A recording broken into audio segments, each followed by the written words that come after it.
Capítulo 2, Direitos Sociais. São direitos sociais: educação, saúde e alimentação, trabalho, moradia e transporte, lazer, segurança e previdência social, proteção à maternidade e à infância, assistência aos desamparados, na forma desta Constituição.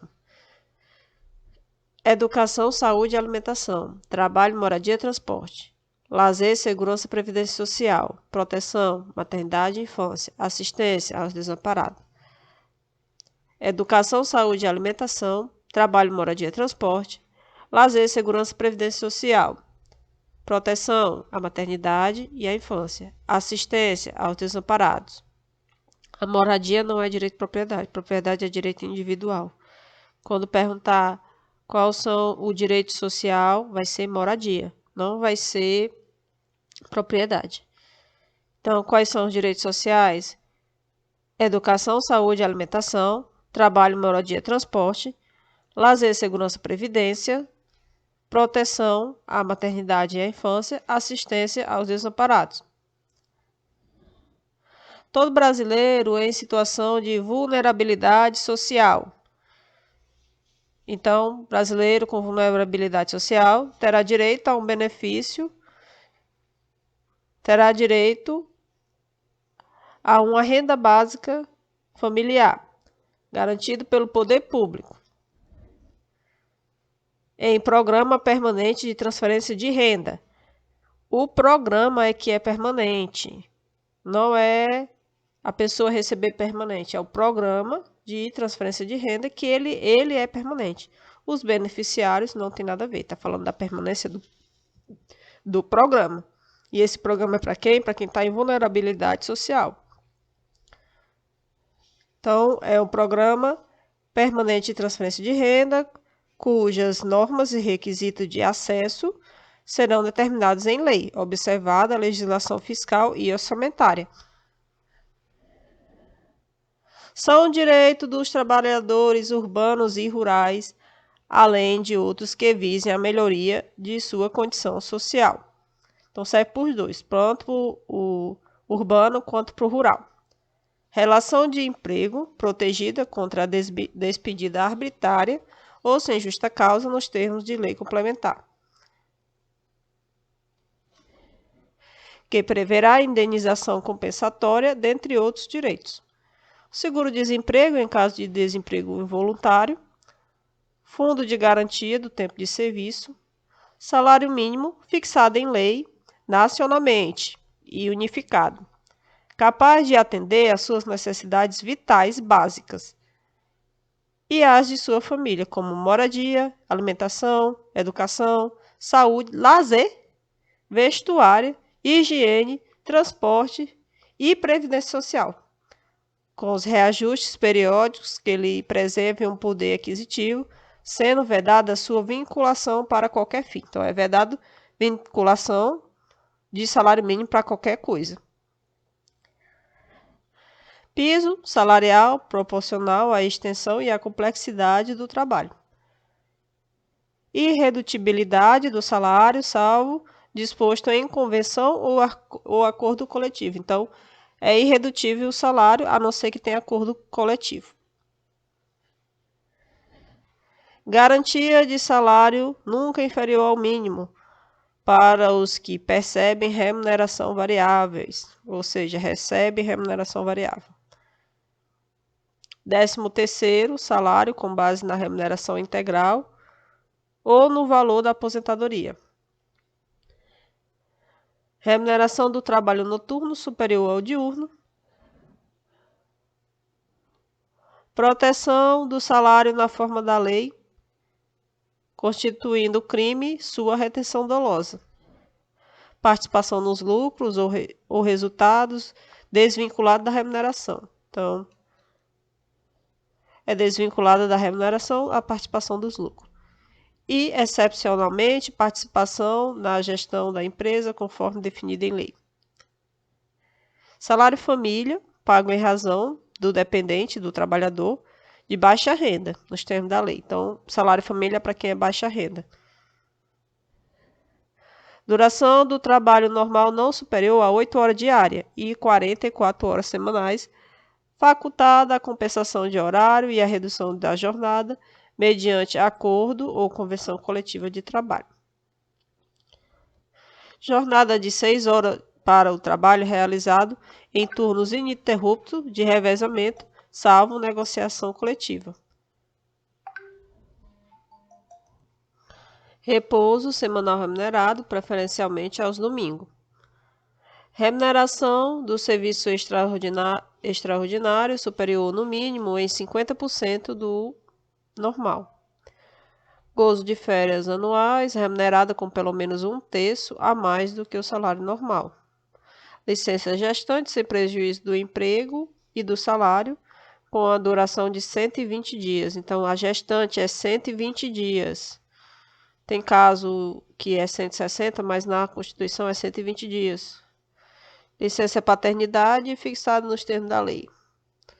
Proteção do mercado de trabalho da mulher, mediante incentivos específicos nos termos da lei. Aviso prévio proporcional ao tempo de serviço, sendo no mínimo 30 dias. Redução dos riscos inerentes ao trabalho por meio de normas de saúde, higiene e segurança. Adicional de remuneração para as atividades penosas, insalubres ou perigosas. Então, tem um adicional. Aposentadoria. Assistência gratuita aos filhos e dependentes desde o nascimento até os 5 anos de idade, em creches e pré-escola. Então, assistência gratuita para as crianças é até 5 anos de idade, em creche e em pré-escola. Reconhecimento das convenções e acordos coletivos de trabalho. Proteção em face da automação, na forma da lei. Seguro contra acidente de trabalho, a cargo do empregador, sem excluir a indenização a que está obrigado quando incorrer em dolo ou culpa. Ação quanto aos créditos resultantes das relações de trabalho com prazo prescricional de 5 anos. Para os trabalhadores urbanos e rurais, até o limite de 2 anos após a extinção do contrato de trabalho. Então, você vai fazer uma ação com relação ao que está devendo, né? Que é créditos resultantes da relação de trabalho. Você tem um prazo de 5 anos, que é o prazo prescricional, para botar a ação. E quando você quando já saiu do trabalho, teve a extinção do contrato de trabalho, você tem um limite de 2 anos. Então, você está trabalhando, você tem um prazo prescricional de 5 anos. Se você não está mais trabalhando, você tem um prazo de 2 anos para fazer uma ação pedindo dinheiro com relação às relações de trabalho, né? Quanto aos créditos restantes das relações de trabalho. Proibição de diferença de salário, de exercício e de funções e de critério de admissão por motivo de sexo, idade, cor ou estado civil. Proibição de qualquer discriminação no tocante a salário e critérios de admissão do trabalhador portador de deficiência. Então, é proibido qualquer discriminação. Proibição de distinção entre trabalho manual, técnico e intelectual ou entre profissionais respectivos. Proibição de trabalho noturno perigoso ou insalubre para os menores de 18. Então, não pode. Perigoso, noturno ou insalubre para quem é menor de 18. E qualquer trabalho para menores de 16, salvo condição de aprendiz a partir dos 14. Então, não pode trabalhar abaixo de 16 anos, é proibido qualquer trabalho. Mas tem a exceção do aprendiz, 14 anos. Então, é proibido qualquer trabalho para quem tem 16 anos. A exceção é no caso de aprendiz a partir dos 14. Depois dos 16 anos, você pode trabalhar, só que você não pode trabalhar com trabalho noturno, perigoso ou insalubre até você ter 18 anos. Depois de 18, você pode... Igualdade de direitos entre o trabalhador com vínculo empregatício permanente e o trabalho avulso. Então, tem que ter igualdade entre quem trabalha com vínculo empregatício permanente e quem trabalha avulso.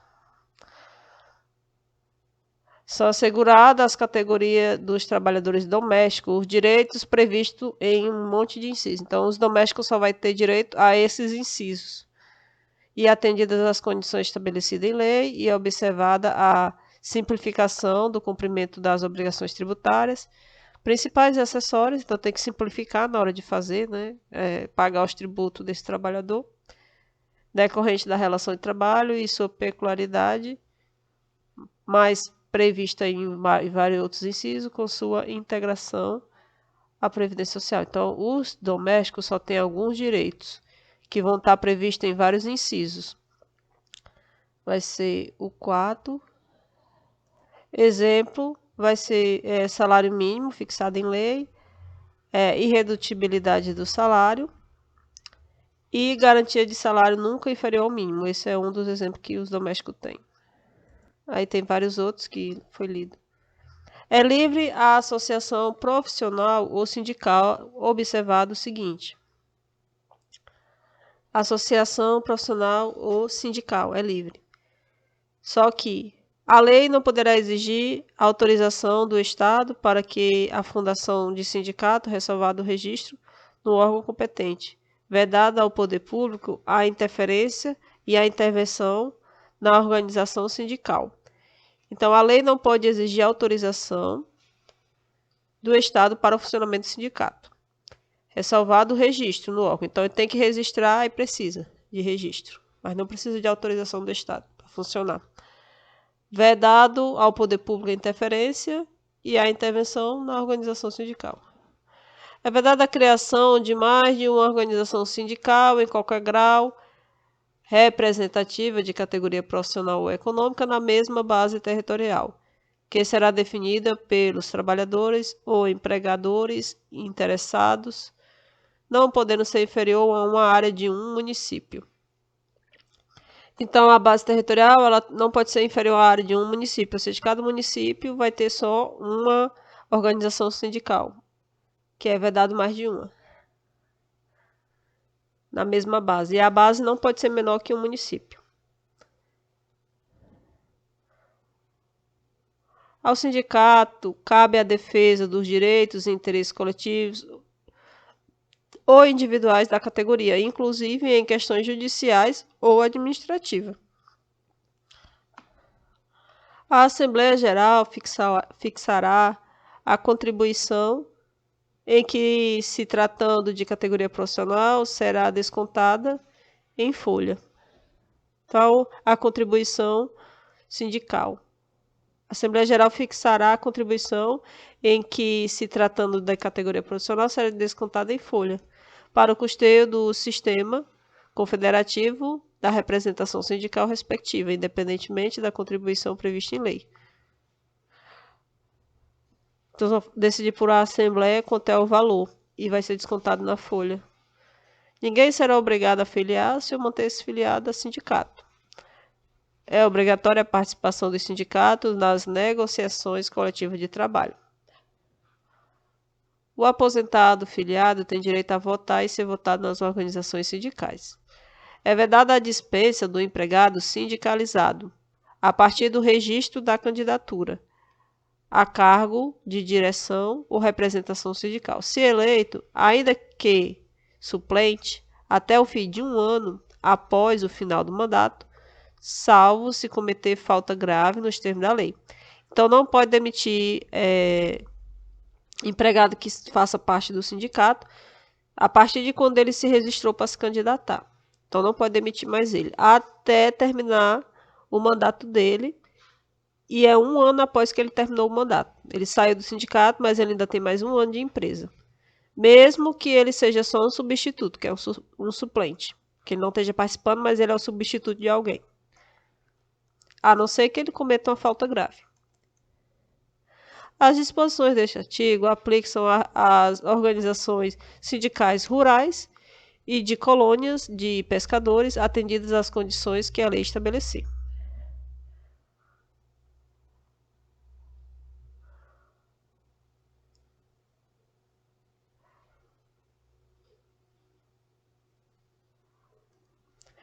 É assegurado o direito de greve,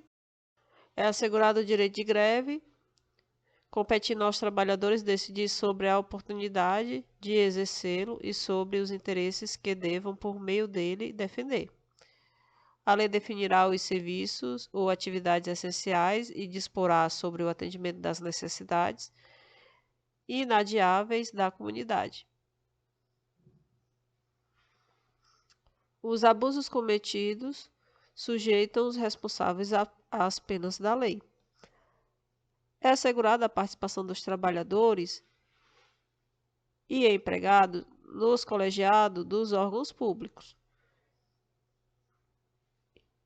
em que seus interesses profissionais ou previdenciários sejam objeto de discussão e deliberação. Nas empresas com mais de 200 empregados, é assegurado a eleição de um representante destes com a finalidade exclusiva de promover-lhes o entendimento direto com os empregadores. Capítulo 4 dos Direitos Políticos.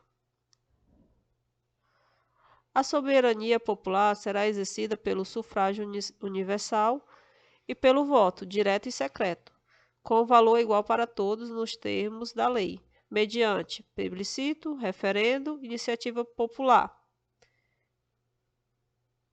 Então, a soberania popular vai ser mediante plebiscito, referendo, iniciativa popular. O alistamento eleitoral e o voto são obrigatórios para os maiores de 18 anos e facultativo para os analfabetos, os maiores de 17 anos, de 70 anos. É facultativo para os analfabetos, os maiores de 70 anos, os maiores de 16 anos e menores de 18 anos, não podendo-se alistar-se como eleitores os estrangeiros durante o período do serviço militar obrigatório, os conscritos. Não pode se alistar-se como eleitores, os estrangeiros e durante o período de serviço militar obrigatório, os conscritos. Eles não podem votar, nem estrangeiro e nem conscrito. São condições de elegibilidade, na forma da lei: a nacionalidade brasileira, o pleno exercício dos direitos políticos, o alistamento eleitoral, ou seja, quem não pode se alistar, os estrangeiros e os conscritos. Então, ele já não pode se eleger, porque são condições de elegibilidade, alistamento eleitoral. O domicílio eleitoral na circunscrição, a afiliação partidária, idade mínima vai ser o 35-30, 21-18. 35-30, 21-18. 35 presidente e senador da República. Presidente da República e senador. 35-30, 30 governador e vice. 21-18, 21 vai ser para um monte de gente. E o 18 para vereador. 21 para deputado federal, estadual, distrital, prefeito, vice-prefeito, juiz de paz. São inelegíveis os inalistáveis e os analfabetos. São inelegíveis os inalistáveis e os analfabetos. Quem não pode se alistar vai ser os estrangeiros e os conscritos. Eles são inelegíveis, os inalistáveis e os analfabetos. O presidente da República, os governadores de estado e os governadores do Distrito Federal, os prefeitos e os que os houver sucedido ou substituído no curso dos mandatos poderão ser reeleitos para um único período subsequente. Para concorrerem a outros cargos, o presidente da República, os governadores do Estado e do Distrito Federal e os prefeitos devem renunciar aos respectivos mandatos até 6 meses antes do pleito. Então, para concorrer a outro cargo, tem que estar renunciando até 6 meses antes do pleito. São inelegíveis no território de jurisdição do titular o cônjuge e os parentes consanguíneos ou afins até 2º grau ou por adoção do presidente da República, governador, prefeito ou de quem haja substituído dentro dos 6 meses anteriores ao pleito, salvo se já é titular de mandato eletivo e candidato à reeleição. Ou seja, não pode se eleger quem já tem um pai governador, quem já tem um pai prefeito e quem já tem pai presidente da República. Ou se você é esposo de um presidente, de um governador, de um prefeito. Então, não pode. Pode ser filho por adoção ou filho de sangue mesmo. Ele diz aqui parentes consanguíneos ou afins até segundo grau ou por adoção. Então, é até segundo grau. Então, os parentes até segundo grau, se for de presidente da República, de prefeito, de governador, que é só quem é do executivo, né? Não pode se candidatar. Salvo se a pessoa já é titular. Então, se você já era deputado e o seu pai passou para a presidência, aí você pode se reeleger, porque você já era antes dele virar presidente. Aí não tem problema. Caso, exceção quando é candidatura à reeleição. O militar alistável é elegível, atendido às seguintes condições. Se contar menos de 10 anos de serviço, deverá se afastar-se da atividade. Se contar mais de 10 anos de serviço, será agregado pela autoridade superior e, se eleito, passará automaticamente no ato da diplomação para a inatividade. Então, se é militar e ele se alistar,